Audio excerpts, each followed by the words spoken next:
പിതാവിന്റെയും പുത്രന്റെയും പരിശുദ്ധാത്മാവിന്റെയും നാമത്തിൽ ആമേൻ. എൻ്റെ പ്രിയപ്പെട്ടവരെ, ഇന്ന് ഏപ്രിൽ 24 വെള്ളിയാഴ്ച. അമ്മേ പരിശുദ്ധ അമ്മേ, അമ്മേ പരിശുദ്ധമേ, ദൈവമാതാവേ, കൃപാസനത്തിലൂടെ ഞങ്ങൾക്കും ഞങ്ങളുടെ ദേശത്തിനും അമ്മ മധ്യസ്ഥം തേടി തന്ന എല്ലാ അനുഗ്രഹങ്ങൾക്കും കൃപകൾക്കും ഞങ്ങളിപ്പോൾ ഹൃദയം നിറഞ്ഞ നന്ദി പറയുന്നു. അമ്മേ പരിശുദ്ധമേ, ദൈവമാതാവേ, 2004 ഡിസംബർ 7 ഉച്ചകഴിഞ്ഞ് 2:30 കൃപാസനത്തിൽ സംഭവിച്ച അമ്മയുടെ പ്രത്യക്ഷപ്പെടലിനെ കുറിച്ച് സമർപ്പിച്ചിരിക്കുന്ന പഠനരേഖകളുടെ മേൽ സഭാത്മകമായ പഠനം ആരംഭിക്കുവാൻ ഞങ്ങൾ പ്രാർത്ഥിക്കുന്നു. അമ്മേ പരിശുദ്ധമേ, ഭൂസ്വർലോകങ്ങളുടെ രാജ്ഞിയായ അങ്ങേയ്ക്ക് ഭൗമസംരക്ഷണത്തിനായി പ്രപഞ്ചപ്രകൃതിയെ തന്നെ തിരുസഭ പ്രതിഷ്ഠിക്കുവാൻ ഈ പ്രത്യക്ഷീകരണം വഴി ഇടയാക്കണമേ. പരിശുദ്ധമേ, ജപമാല മാതാവേ, സകല കൃപാസനം പ്രാർത്ഥനയോടും ചേർത്ത് ഞങ്ങളിപ്പോൾ പ്രാർത്ഥിക്കുന്ന ഈ കുടുംബത്തിന്റെ പ്രത്യേക നിയോഗം മക്കളെ.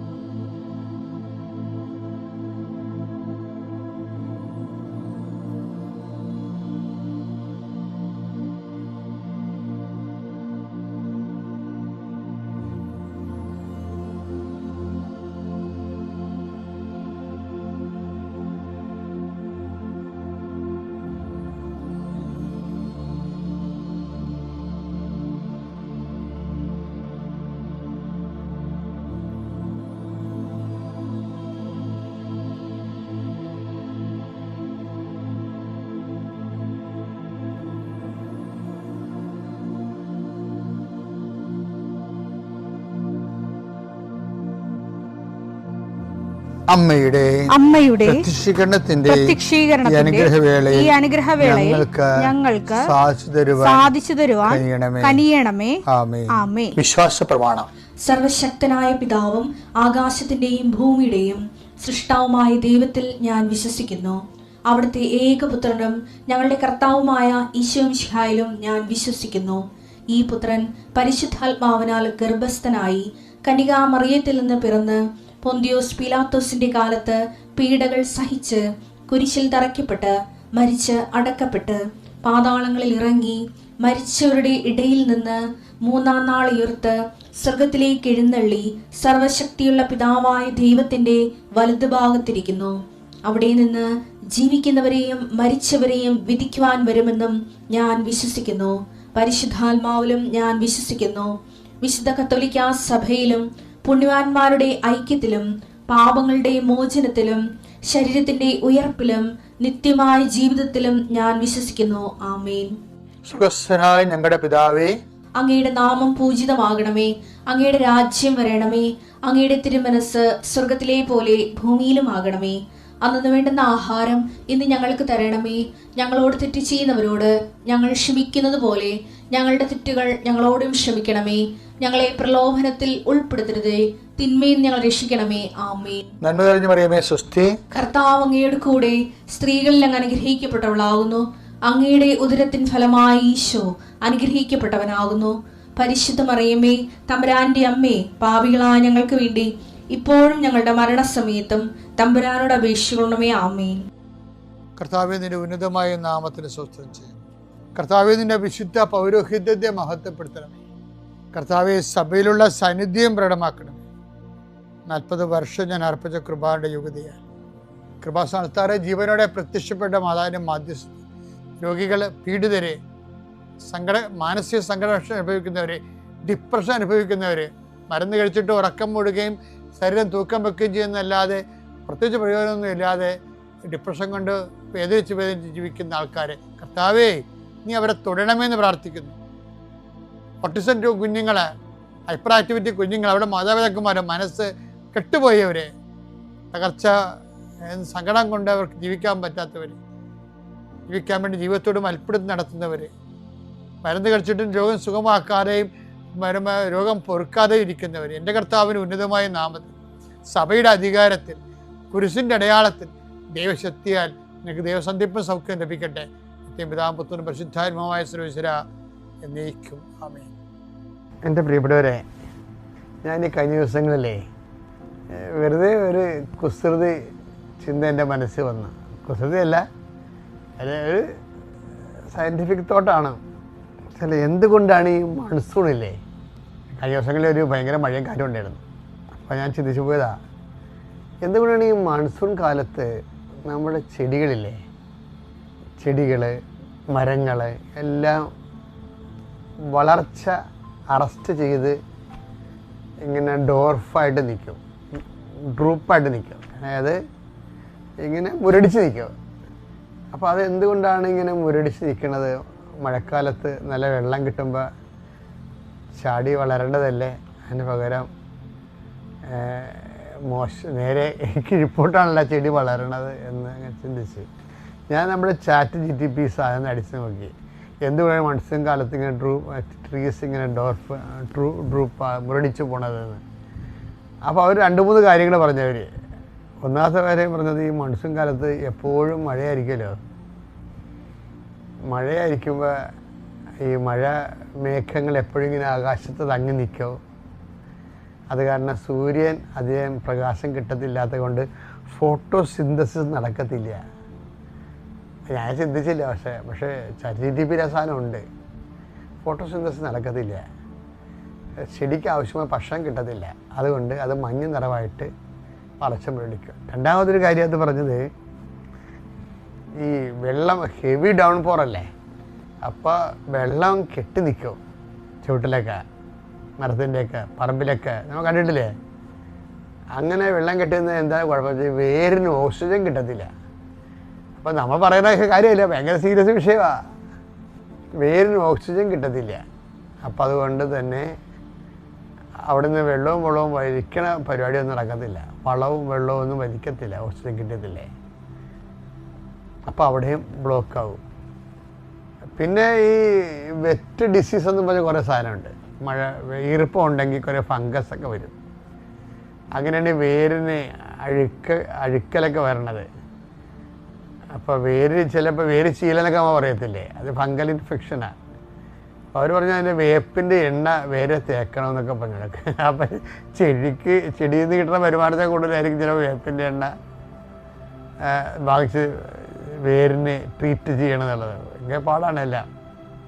അപ്പം ഞാൻ ഇങ്ങനെ ചിന്തിക്കാൻ കാരണം വെച്ചാൽ ഇപ്പം ഇത്രയും വിഷയങ്ങളാണ് അപ്പം ചെടിയുടെ നല്ല കാലമല്ല ശരിക്കും പറഞ്ഞാൽ. എൻ്റെ കാറ്റും മഴയും വന്ന് ചെടിയുടെ ബ്രാഞ്ചൊക്കെ ഒടിഞ്ഞു പോകും അല്ലേ, കാറ്റും മഴയൊക്കെ വരുമ്പോൾ.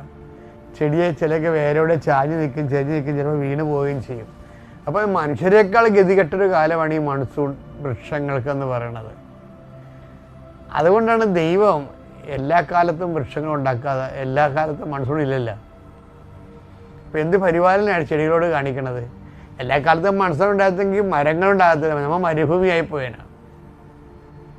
അപ്പം അതുപോലെ തന്നെയാണ് വേദനകളും എല്ലാ കാലത്തൊന്നും ഉണ്ടാകത്തില്ല, അതെപ്പോഴും ഓർത്തേക്കണം. അതുകൊണ്ടാണ് കഴിഞ്ഞ ദിവസം നമ്മൾ കണ്ടില്ലേ, തിരഞ്ഞെടുക്കപ്പെട്ടവരെ പ്രതി ദൈവം സമയം ചുരുക്കിയെന്ന് പറഞ്ഞിട്ടില്ലേ. അതാണ് ആ വേദന ചുരുക്കാൻ കാര്യം, നിലനിൽക്കാൻ പറ്റത്തില്ല. മത്തായി 24-22 ആ ദിവസങ്ങൾ പരിമിതപ്പെടുത്തിയില്ലായിരുന്നെങ്കിൽ, മൺസൂൺ കാലമേ പരിമിതപ്പെടുത്തിയില്ലായിരുന്നെങ്കിൽ ഒരുവനും രക്ഷപ്പെടുകയില്ല. മരങ്ങളൊന്നും നിലക്കത്തില്ല, മനുഷ്യൻ നിലക്കത്തില്ല, എല്ലാം മരുഭൂമിയായി പോകും. എന്നാൽ ദൈവം അത് പരിമിതപ്പെടുത്തിയെന്നാണ് ബൈബിൾ പറയണത്. അപ്പം ഇതുപോലെ നമ്മുടെ ദുഃഖങ്ങളും അങ്ങനെയാണ്. എല്ലാ കൊല്ലവും ഇങ്ങനെ, എല്ലാ കാലവും ഇതുപോലെ ദുഃഖ ദുരിതമാണെന്ന് വിചാരിക്കരുത്. ഒരു ടൈം വെച്ച് അത് സ്റ്റോപ്പ് ചെയ്യും. അപ്പോൾ കൊണ്ട് പ്രത്യാശയോടെ ഒരു മഴയില്ലാത്ത കാലത്തെക്കുറിച്ച് നമ്മൾ പ്രത്യാശ കൊണ്ട് പ്രാർത്ഥിച്ച് മുന്നേറണമെന്ന് കൂടി ഇതിൽ അർത്ഥമുണ്ട്. പിന്നെ കൂടാതെ ഇതിനകത്ത് വരുന്ന വിഷയമേ ഈ സോയിലിൻ്റെയൊക്കെ വളമില്ലേ, വളമൊക്കെ വെള്ളത്തിൽ കലങ്ങി ഒലിച്ചു പോകും. അതിങ്ങനെ ഒരു വളം ഉണ്ടെങ്കിൽ തന്നെ, വളം ചുവട്ടിലുണ്ടെങ്കിൽ തന്നെ മൺസൂൺ വരുമ്പോൾ അത് ഒലിച്ചു പോകും. ഒലിച്ച് വല്ല പറമ്പിലും പോകും, ചിലപ്പോൾ വല്ല തോട്ടിലും പോയി ഒഴുകിപ്പോകും, വേസ്റ്റായി പോകും, ആർക്കും യൂസ് ആകത്തില്ല. അപ്പം ഇങ്ങനെയൊക്കെ വരുമ്പോൾ നമ്മൾ ശരിക്കും ഒരു ഉണങ്ങത്തില്ലെങ്കിലും മെലിഞ്ഞ് ഫലപ്രദവിക്കാത്ത രീതിയിൽ മെലിച്ചിൽ വരും. ഈ ഒരു കാലം മനുഷ്യന്മാർക്ക് എല്ലാവർക്കും ഉണ്ടാവും മൺസൂണിൻ്റെ ഒരു കാലം. അതുകൊണ്ട് കർത്താവ് അതിൻ്റെ അകത്ത് പറഞ്ഞിരിക്കുന്നത്, ഞാൻ രോഗിയായിരുന്നു, നിങ്ങൾ എന്നെ സന്ദർശിച്ചു. ഞാൻ കാരാഗ്രഹവാസിയായിരുന്നു, നിങ്ങളെന്നെ സന്ദർശിച്ചു. എനിക്ക് വിശന്നു, നിങ്ങളെനിക്ക് ഭക്ഷണം തന്നു. എനിക്ക് ദാഹിച്ചു, നിങ്ങളെനിക്ക് കുടിക്കാൻ തന്നു. ഞാൻ നഗ്നനായിരുന്നു, നിങ്ങളെന്നെ ഉടുപ്പിച്ചു. അപ്പോൾ ഈ മൺസൂൺ കാലം നമ്മുടെ മനുഷ്യർക്കും വരും ഇതുപോലെ. അതുകൊണ്ടാണ് ദൈവം ഈ മൺസൂൺ കാലം അനുഭവിക്കുന്ന എല്ലാ മനുഷ്യരെയും ക്രിസ്തുവായിട്ട് തന്നെ കാണണമെന്നും അവർക്ക് ആ സമയത്ത് സപ്പോർട്ട് ചെയ്യണമെന്ന് ആണ് ബൈബിളിൻ്റെ നടപടിക്രമം. ബൈബിൾ നടപടിക്രമം അതാണ്, ആ സമയത്ത് സപ്പോർട്ട് ചെയ്യണമെന്ന്. സപ്പോർട്ട് ചെയ്തില്ല എന്നുണ്ടെങ്കിൽ നമ്മുടെ ജന്മദൗത്യം തന്നെ ഒരു ജന്മദൗത്യമായിട്ടാണ് ദൈവം നമുക്ക് തന്നിരിക്കുന്നത്. രോഗിയെയും കരഘവാസിയെയും നഗ്നനെയും വിശക്കുന്നവനെയും ഒക്കെ അവൻ്റെ മൺസൂൺ മഴ തോരാത്ത കാലങ്ങളിലെ, കണ്ണീര് തോരാത്ത കാലങ്ങളിലെ അവന് കൈത്താങ്ങായി നിൽക്കുന്നത് നിസ്സാരമല്ല ശരിക്കും. 25:35 എന്തെന്നാൽ എനിക്ക് വിശന്നു, നിങ്ങൾ ഭക്ഷിക്കാൻ തന്നു. എനിക്ക് ദാഹിച്ചു, നിങ്ങൾ കുടിക്കാൻ തന്നു. ഞാൻ പരദേശിയായിരുന്നു, നിങ്ങൾ എന്നെ സ്വീകരിച്ചു. ഞാൻ നഗ്നനായിരുന്നു, നിങ്ങൾ എന്നെ ഉടുപ്പിച്ചു. ഞാൻ രോഗിയായിരുന്നു, നിങ്ങൾ എന്നെ സന്ദർശിച്ചു. ഞാൻ കാരാഗൃഹത്തിലായിരുന്നു, നിങ്ങൾ എൻ്റെ അടുത്ത് വന്നു. ഇതെല്ലാം അപ്പം നിങ്ങൾ ഓർക്കും, അവസാനം ഈശോയെ കുറിച്ച് പറയണെന്താണ്? എൻ്റെ പിതാവിനാൽ അനുഗ്രഹീതരെ വരുവിൻ. അവിടെയാണ് എനിക്ക് ടെസ്റ്റ് ചെയ്യാനുള്ളത് നിങ്ങൾക്ക്. മത്തായി 25:34. അനന്തരം രാജാവ് തന്റെ വലതുഭാഗത്തുള്ളവരോട് അരുളി ചെയ്തു, എന്റെ പിതാവിനാൽ അനുഗ്രഹിക്കപ്പെട്ടവരെ വരുവിൻ. ലോകസ്ഥാപനം മുതൽ നിങ്ങൾക്കായി സജ്ജമാക്കിയിരിക്കുന്ന രാജ്യം അവകാശപ്പെടുത്തുവിൻ. അപ്പൊ ഇതിന്റെ വിഷയം നമ്മൾക്ക് ഈ വ്യാഖ്യാനങ്ങൾ വരുന്ന ഒരു പ്രശ്നമുണ്ട്. ഇതിനെ പെട്ടെന്ന് എടുത്ത് നിത്യതയുമായിട്ടാണ് കണക്ട് ചെയ്യണത്. എന്താണ്? എൻ്റെ പിതാവിനാൽ അനുഗ്രഹീതരെ വരുവിൻ, ലോക മുതൽ നിങ്ങൾക്ക് ഒരിക്കലും രാജ്യം കൈവശമാക്കാൻ. അപ്പം നിത്യതയുടെ അന്ത്യവിധിയുമായിട്ട് ബന്ധപ്പെടുത്തിയാണ് ഈ ഭാഗങ്ങൾ എപ്പോഴും വ്യാഖ്യാനിക്കുന്നത്. പക്ഷേ നിങ്ങളത് ചിന്തിച്ച് നോക്കിയേ, ഈശോ എന്താ പറയണത്? ചത്ത് കഴിയുമ്പോൾ അനുഗ്രഹിക്കുമെന്നാണ് പറയണത്. എൻ്റെ പിതാവിനാൽ അനുഗ്രഹിക്കപ്പെട്ടവരെ വരുവിൻ. ഇത് ചെയ്യുമ്പോൾ തന്നെ നമ്മൾ അനുഗ്രഹീതരായി. അതുകൊണ്ടാണ് ഈ ഉടമ്പടിയിൽ ഇത് വെച്ചിരിക്കണത്. ഇപ്പം നിങ്ങളെ മക്കളുടെ കല്യാണം നടക്കണില്ല, ജപ്തി നടപടിയാണ്, പറമ്പിന് വിസ പുതുക്കി കിട്ടണില്ല എന്നൊക്കെ പറഞ്ഞ് വരുമ്പോൾ ഞങ്ങൾ നിങ്ങളോട് ഉടമ്പടി പ്രകാരം എന്താ പറഞ്ഞത്? നിങ്ങൾ രോഗികളെ പോയി കാണണം, അവരെ കുളിപ്പിക്കണം, അവർക്ക് പൈസ കൊടുക്കണം, നിങ്ങളുടെ വരുമാനം ഭക്ഷണമായിട്ടും സമ്പത്തായിട്ടൊരു പങ്കുവെക്കണം എന്ന് പറയുമ്പോൾ എന്താ സംഭവം? അതിനകത്തൊരു ഓഫർ കിടക്കുന്നുണ്ട്. എന്താണ്? അങ്ങനെ ചെയ്യുമ്പോൾ എക്സ്ട്രാ ബ്ലെസ്സിങ്സ് വരുന്നുണ്ട്.